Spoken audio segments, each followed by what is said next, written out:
we're going to install our electronics, and first I wanted to start off with getting our fuel filter and lines on here for our fuel intake. I don't know if there's different fuel filters, but here's one I got from Great Plains. You've got one from the fuel tank into the fuel tank and one into the actual carburetor. And I like these. It comes with a little valve stem, so you don't have to pull any lines off to fill up your fuel. I found that these fit into the Panteras. They're made by Great Plains, and it's part number GPMQ4160. It's almost like nitro, or the race cars do. It's just a suction that will prevent fuel spills. So I'm going to go ahead and install that in here, and then we'll go ahead and start doing our servos. So we'll be right back with this install. Okay, here we have our fuel valve filler installed here. The next thing you want to do is have a header tank, and what this does is this helps prevent the main tank from getting the motor getting too rich or too lean, depending on if you get a lot of foam or any kind of bubble buildup. So this kind of prevents that from happening by having a header tank on here. And that's going to mount right here, and with this line from your filler valve is going to go right into here. So you're filling into the header tank, and then this will go into our fuel tank. So I'm going to go ahead and mount that, and we'll be back. Okay, here we got the header tank on, and what you want to do is take a hose, and I like to run it through here. You'll make sure there's no burrs or anything on there, as somebody has just suggested that can cut your line off. You can take 400 grit paper and smooth that out real gently before you feed any fuel tank lines through your frame. And go ahead and stick that on the filler valve inside your fuel tank. And then on the top one, you're going to want to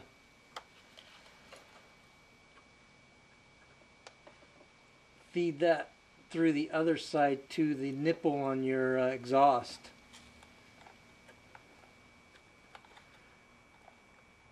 Like so, and make sure you have no burrs on your frames, and feed that through the other slot and onto your muffler nipple. Turn this around to show you guys what we did on the other side, and there you've got your fuel system all lined up there. So I'm going to start installing the servos. I've got a 3151 for throttle. We've got three high-tech 5645s for the others, and the tail's a 9254 that we'll stick in here. So I'm going to install these, and we'll come back. Okay, as I was doing this, I wanted to come back and tell you, before you fully secure your elevator servo in here, it's best recommended to put a switch in here, and that will hook up to your battery, which I'll explain more as we go. But I just wanted to make a note that it's easiest to get a switch in before the servo is fully pushed in and secured. Otherwise you'll have to unsecure it to get a switch in there, because it's the easiest way to do it. So I'm going to finish up my servos, and we'll come back and explain how everything is wired and so forth. So I got the header tank on, and we're working our way up. So just wanted to touch base with you. Okay, I wanted to kind of explain. We've got the servos in. This is your throttle servo here, and you'll notice there's a 45-degree angle on this arm. You'll have to get these link rods lengthened up the right way, so you're full throttle at the top of the carburetor mark. There's a mark on there, then there's 3 marks, then there's a further lower. This is a shut off, and down is going to be a full throttle. So you want to have a good, got to line up the link rods for that. And here you want everything at 90 degrees other than this throttle.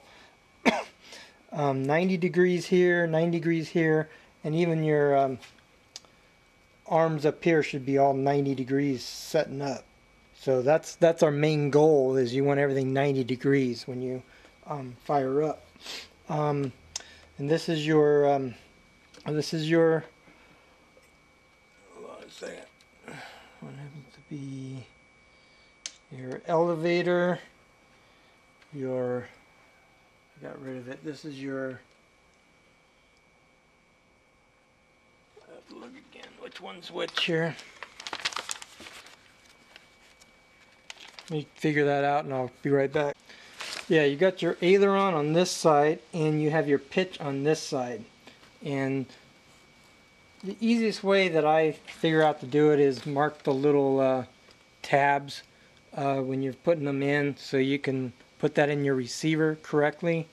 It's easier that way than trying to trace the wire all the way back. But at this point, I'm going to turn the helicopter around, show you the other side. Notice I've got a rod here going to the swash plate for our aileron. I'm going to turn the helicopter around, and since it's 4 feet long, it's hard to get it all in the picture here, so I'll be right back. Okay, at this point you can see that the rudder servo, I've mounted that, and that rod gets mounted onto the servo, which has to be, you want to make sure your blades in the rear are flush, or at least with a 5-degree angle. We'll show that later.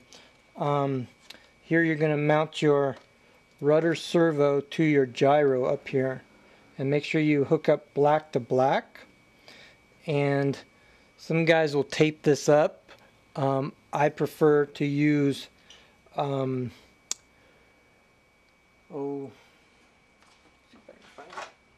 about some gloss or some floss for tying this up and around to hold these together. And then I usually secure this right up here. Now your other two, you're going to feed through here, and your aileron and pitch servos wiring through here. And there's mounts here, and you can take it down through here to get to your receiver, and that's the way I do it. And also with that gyro cables. So with that done, I'm going to go ahead and hook that up. Notice you also have a flush servo rod horn here, straight up to a level swash plate. Now, I don't know if you can see my swash plate, but 90 degrees, and that's your goal. So I'm going to feed these wires through and start setting this up, and we'll explain where all these wires are. So we'll be right back. Alright, we've cleaned up the gyros and rudder wires here. Just kind of zip tied it up here, and run our wires down through here. Now this is a 2000 milliamp hour nickel metal hydride battery. It's got the little round packs in there. You can go as high as 4,000 depending on your servos, how much power they're going to take. And I secure it around here. Notice from our switch, we have two wires coming from our switch.